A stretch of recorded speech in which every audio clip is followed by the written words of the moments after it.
தனுசு ராசிக்காரங்க பெரும்பாலும் இந்த நேரம் கொஞ்சம் அமைதியாக தான் இருக்கிறீங்கன்னு சொல்லலாங்க. முன்னாடி இருந்த ஒரு ஆர்ப்பாட்டம், ஆர்ப்பரிப்புங்கிறது இந்த நேரத்தில் இல்லை. நிறைய விஷயத்தில் பொறுத்து போகிறீங்க. அதில் எந்த குறையுமே சொல்ல முடியாதுன்னு சொல்லலாங்க. கோபத்தை கூட ரொம்பவே கட்டுப்படுத்திட்டு தான் இருக்கிறீங்கன்னு சொல்லலாங்க. இனி எதிர்காலத்தை நினச்சி உங்களுக்கு ரொம்பவே அக்கறைங்கிறது கொஞ்சம் அதிகமாகவே இருக்குது. முன்ன எல்லாமே எதுவாக இருந்தாலும் அப்புறம் பார்த்துக்கலான்னு விட்டுருப்பீங்க. ஆனால் இந்த காலத்தில் குடும்பத்துக்காகவும் சரி, குழந்தைக்காகவும் சரி, தொழில் மொழி கொஞ்சம் அக்கறையோடு இருந்துட்டு வரீங்க. ஆனாலுமே ஏதோ ஒரு வகையிலங்கிறது பாதிப்புங்கிறது இருந்துக்கிட்டே இருக்குது. பெரும்பாலும் இந்த நேரத்தில் எந்த விஷயத்தில் நீங்கள் அமைதியாக இருக்கிறீங்கன்னா, பேச்சுவார்த்தையில் எப்படி பேசணுங்கிறது நீங்கள் பக்குவப்பட்டுருக்கீங்க. ஏன்னா இதுக்கு முன்னாடி நிறைய பாடத்தை கற்றுக் கொடுத்துட்டு போயிருப்பாங்க. நெருக்கமானவங்களே, மனசுக்கு நெருக்கமானவங்களே, கூட இருக்கக்கூடிய நண்பர்களாக இருக்கட்டும், உறவினர்களாக இருக்கட்டும், உங்களுக்கு நிறைய பாடத்தை அவங்க தான் உங்களுக்கு கற்றுக் கொடுத்துட்டு போயிருப்பாங்க. அதனாலேயே எந்த இடத்துல எப்படி நடந்துக்கணுங்கிற ஒரு யுத்திங்கிறது உங்களுக்கு தெரிஞ்சிருக்கான். ஆனாலுமே இந்த நேரம் உங்களை சும்மா விடுறதில்ல. ஏதாவது ஒரு வகையில் சீண்டிகிட்டே இருக்கிறாங்கன்னு சொல்லலாங்க. பெரும்பாலும் தனுசு ராசி அன்புகள் நன்மையும் தீமையும் பேச்சில் தான் வருதுங்கிறத நீங்கள் கண்டுபிடிச்சிட்டு இந்த நேரம் பொறுமையாக இருந்தாலுமே சும்மா விடுறாங்களா? ஏதாவது ஒரு வகையில் சீண்டி பார்த்துறாங்க. அப்புறம் உங்கள் குணமே மாறிடுது. நீங்கள் ஏதோ ஒன்று சொல்லிடுறீங்க. அதுலேயே பெரிய பாதிப்புங்கிறது ஒன்று போனால் ஒன்றுங்கிறது இருந்துக்கிட்டே இருக்குது. குடும்ப வாழ்க்கையிலேயே அப்படி தான். என்னதான் பொறுத்து போகனாலுமே உங்களை சீண்டி பார்க்குற மாதிரி ஏதோ ஒரு விஷயம் நடந்துருது. அப்புறம் வாழ்க்கையில் நிறைய ஒரு சிக்கலாக இருக்கட்டும், ஒரு பிரச்சனையாக இருக்கட்டும், ஒன்று போனால் ஒன்றுங்கிறது இருந்துகிட்டே இருக்குது. நல்ல நிலைமை இல்லைன்னு யோசிக்கக்கூடியது கொஞ்சம் அதிகமாக இருக்கிறீங்க. பெரும்பாலும் தனுசு ராசி அன்பர்கள் இந்த காலகட்டங்களில் நீங்கள் எத்தனையோ வழிபாட்டு முறைகள் எல்லாமே செஞ்சுருப்பீங்க. கோவில் வழிபாடாக இருக்கட்டும், போகாத கோவில் இல்லை, சுத்தாத இடம் இல்லை, கோவிலுக்குள்ளே நீங்கள் என்ன தான் அணைஞ்சு தெரிஞ்சாலுமே இந்த நேரத்தில் பொறுத்த வரைக்குமே ஒரு சில வழிபாட்டு முறையை உங்கள் குலதெய்வ கோவிலை நீங்கள் செஞ்சுக்கிறது நல்லதுங்க. ஏன்னா குலதெய்வத்தோட அனுகிரகங்கிறது இந்த நேரம் நிறைஞ்சிருக்குது. உங்களுடைய வரவை குலதெய்வம் எதிர்நோக்கி காத்திருக்கக்கூடிய நேரம். இந்த நேரத்தில் குலதெய்வ கோவிலுக்கு போய் ஒரு சில விஷயத்தை நீங்கள் செஞ்சுட்டு வருது கண்டிப்பாக நல்ல பலனை ஏற்படுத்தி தரக்கூடிய வாய்ப்பு அமைஞ்சிருக்குது. அந்த வகையில் தனுசு ராசி அன்பர்கள் எப்படிப்பட்ட பலனை இனி அடுத்து வரக்கூடிய 15 நாட்களுக்கு பெற போகிறீங்க? குலதெய்வ வழிபாட்டை நீங்கள் எப்படி செய்யணும்? பெரும்பாலும் தனுசு ராசி அன்பர்களுக்கு இந்த குலதெய்வ வழிபாட்டில் தடங்கிறது பெரும்பாலானவங்களுக்கு இருக்கக்கூடிய வாய்ப்புண்டுங்க. அந்த வகையில் நீங்கள் எப்படி செயல்படுங்கிறது பார்க்கலாம். நாள் செய்யாததை கோல் செய்யும், கோல் செய்யாததை குலதெய்வம் செய்யும்னு சொல்லுவாங்க. அப்படி உங்கள் வாழ்க்கையில் நல்ல நிலைமை இல்லை, ஒன்று போனால் ஒன்று கஷ்டங்கிறது இருந்துக்கிட்டே இருக்குது.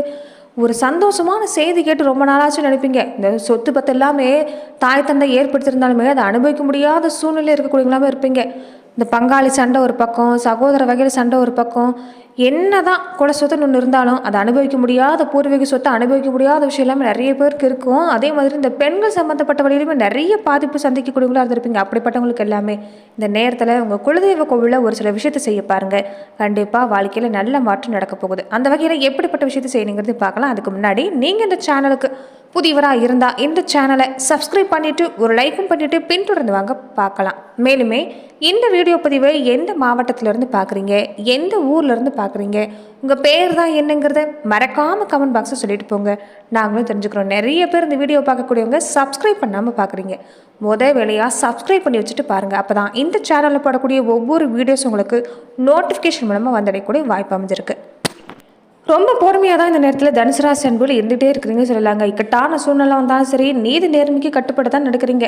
மக்களுக்கு இந்த சனங்களுக்கு பயந்து தான் நீங்கள் வாழ்ந்துட்டு இருக்கிறீங்கன்னு சொல்லலாங்க. யாருக்கும் எந்த கெடுதலும் நீங்கள் நினைக்கிறது இல்லை தான்.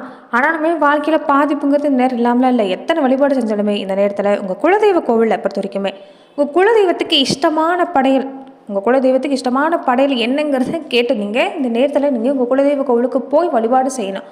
சக்கரை பொங்கலாவது வச்சு இந்த நேரத்தில் குலதெய்வ கோவிலை வழிபாடு செய்ய பாருங்கள். குலதெய்வ கோவிலுக்கு போகிறப்ப மண் அகல் விளக்கில் தான் நீங்கள் தெய்வம் ஏற்றணும். இந்த நேரத்தில் பொறுத்த வரைக்குமே நீங்கள் வாழைத்தண்டு திரி இருந்தால் அதை காய வச்சு கடைகளில் பெரும்பாலும் கிடைக்கக்கூடிய வாய்ப்புண்டு. அப்படி இல்லைன்னாலுமே நீங்களாகவே வாழைத்தண்டு திரியை காய வச்சு கூடவே பஞ்சு திரி போட்டு நீங்கள் நல்ல நெய்லையோ இல்லைன்னா இலைப்பை நெய்ல தீபம் ஏற்றி உங்கள் குலதெய்வ கோவிலை வழிபாடு செய்ய பாருங்கள்.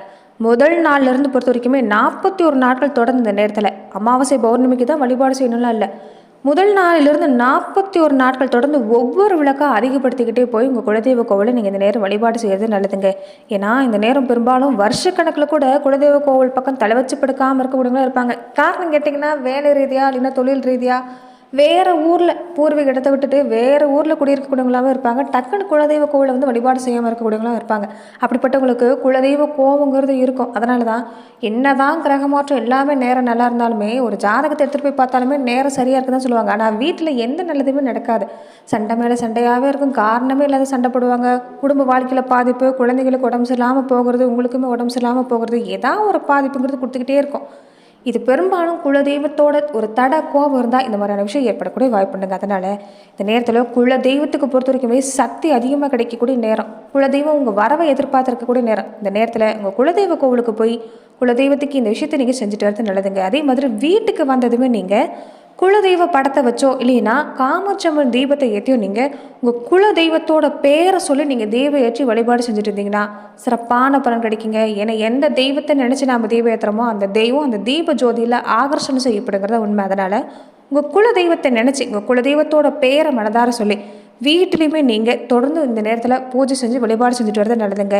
தொடர்ந்து பார்த்தீங்கன்னா நிலவாசப்படியை நல்லா சுத்தம் செஞ்சுக்கணும். ஏன்னா குலதெய்வம் தங்கக்கூடிய இடம் எதுன்னு பார்த்தீங்கன்னா இந்த நிலவாசப்படியும் நிறசொம்பு தண்ணியிலும் தான். அதனால் நிறசொம்பு தண்ணியும் நிலவாசப்படியை சுத்தம் செஞ்சு பூஜை செஞ்சு நீங்கள் வழிபாடு செஞ்சுட்டு வர பாருங்கள்.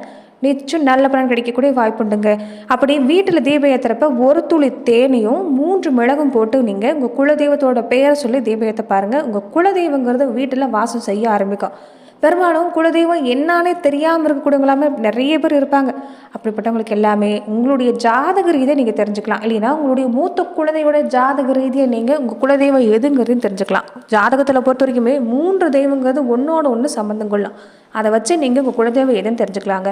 அப்படின்னு தெரியாமல் இருந்தால் உங்கள் பங்காளி வகையில் உங்கள் தாத்தா பாட்டி வழியில் நீங்கள் கேட்டு விசாரிச்சு தெரிஞ்சுக்கலாம். இல்லைன்னா 7 தலைமுறை பங்காளிகள் எந்த இடத்துல சேர்ந்து வாழ்கிறாங்களோ 3 தலைமுறையாக தொடர்ந்து எந்த இடத்துல வாழ்ந்துட்டு வராங்களோ அந்த இடத்துல நீங்கள் போய் விசாரித்து பார்த்தாலுமே உங்கள் குலதெய்வம் எதுங்கிறது தெரிஞ்சிடும். அப்படியும் தெரியாதவங்க இந்த குத்து விளக்கு பொறுத்த வரைக்குமே 5 முகத்துலேயும் தீபம் ஏற்றி குலதெய்வமாக பாவிச்சு புது வஸ்திரம் சாத்தி தேங்காய் பழம் பூ இது எல்லாமே நீங்கள் சமர்ப்பணம் செஞ்சு தீப தூப ஆராதனை காட்டி குலதெய்வமாகவே பாவிச்சு நீங்கள் மனம் உருகி உங்கள் குலதெய்வத்தை அழைச்சி விரைவிலேயே எங்கள் குலதெய்வம் எதுங்கிறது எங்களுக்கு காட்டி கொடுங்கன்னு மனதார நீங்கள் வேண்டிட்டு வந்தாலே இந்த நேரத்தில் நிச்சயம் நல்ல பலன் கிடைக்கக்கூடிய வாய்ப்புண்டுங்க. ரொம்ப சிம்பிளான விஷயம் தான். பெரிய பெரிய பரிகாரம்லாம் தேவையில்லை.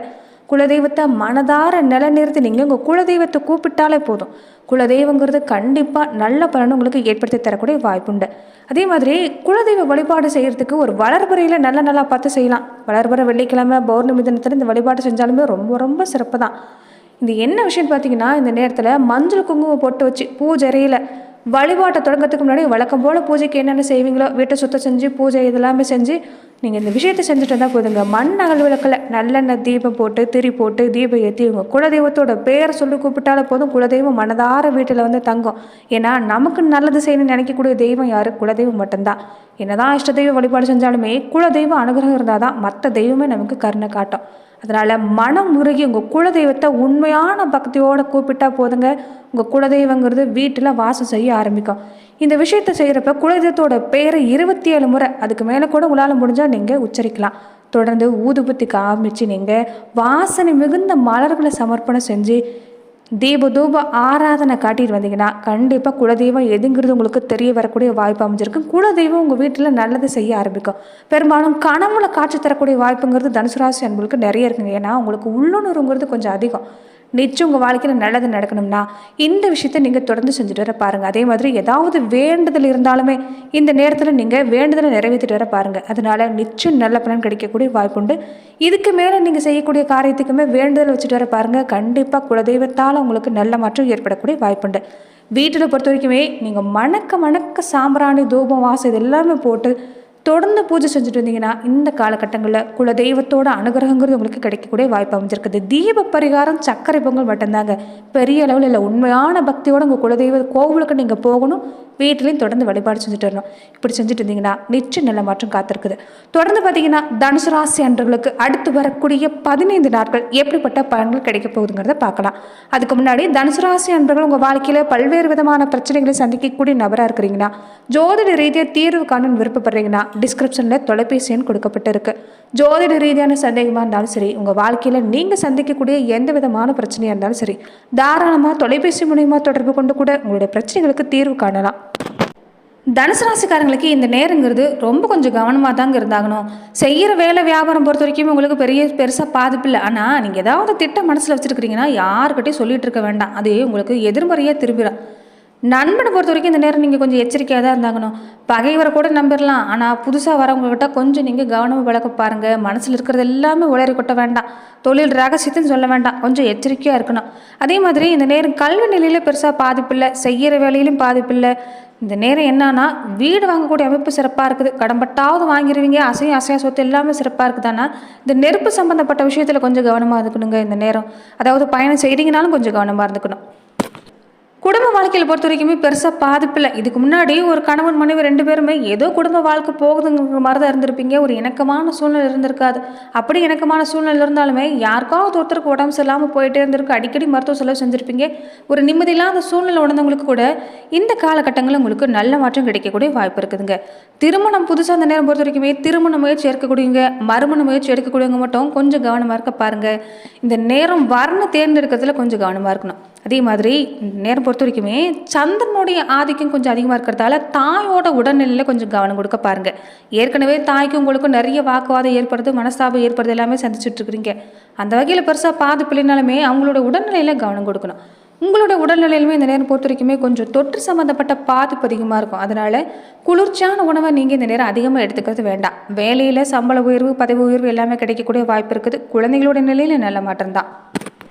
இந்த நேரத்தில் பொறுத்த வரைக்குமே எந்த வேலையாலும் இருந்துட்டு போதுங்க. வெளியூரில் இருக்கக்கூடியங்களா இருந்தாலுமே ஒரு தடவையாவது உங்கள் குலதெய்வ கோவில் வந்து வழிபாடு செஞ்சுட்டு வர பாருங்கள். முடிஞ்சவங்க குலதெய்வ வழிபாடு செய்கிற அன்னைக்கு அன்னதானம் செய்ய பாருங்கள். குலதெய்வத்தோட ஒரு மகிழ்ச்சிங்கிறது உங்களுக்கு கண்டிப்பாக உண்டு. குலதெய்வத்தை வழிபடமாக இருக்கிறதுனால மட்டும் கோபங்கிறது இருக்காது. இந்த நேரத்தில் பெற்றவங்களை கைவிட்டவங்களா இருக்கட்டும், அதே மாதிரி வயசானவங்களை பார்க்காம விட்டவங்களா இருக்கட்டும், இந்த பெண்களை வதை செஞ்சவங்க, இந்த பசுக்கள் வாயில்லாத ஜீவனை வதை செஞ்சவங்களுக்கு எல்லாமே இந்த குலதெய்வத்தோட கோபங்கிறது இருக்குங்க. அப்படிப்பட்டவங்க கூட இந்த நேரத்தில் பொறுத்த வரைக்குமே, அதாவது நீங்கள் செய்யலினாலுமே உங்களுடைய வம்சாவளியில் யாராவது செஞ்சுருக்கக்கூடிய வாய்ப்பு இருந்தாலுமே இந்த தடங்கிறது இருந்துகிட்டே இருக்கும். அப்படிப்பட்டவங்க கூட எதுவாக இருந்தாலும் மனதார மன்னிப்பு கேட்டு உங்கள் குலதெய்வ கோவிலை வழிபாடு செய்ய பாருங்கள். கண்டிப்பாக குலங்கிறது தலைக்க ஆரம்பிக்கும். அதே மாதிரி உங்கள் குலதெய்வத்தோட பெயர் என்னங்கிறத மறக்காமல் கமெண்ட் பாக்ஸை சொல்லிட்டு போங்க. நாங்களும் தெரிஞ்சுக்கிறோம். நன்றி நண்பர்களே.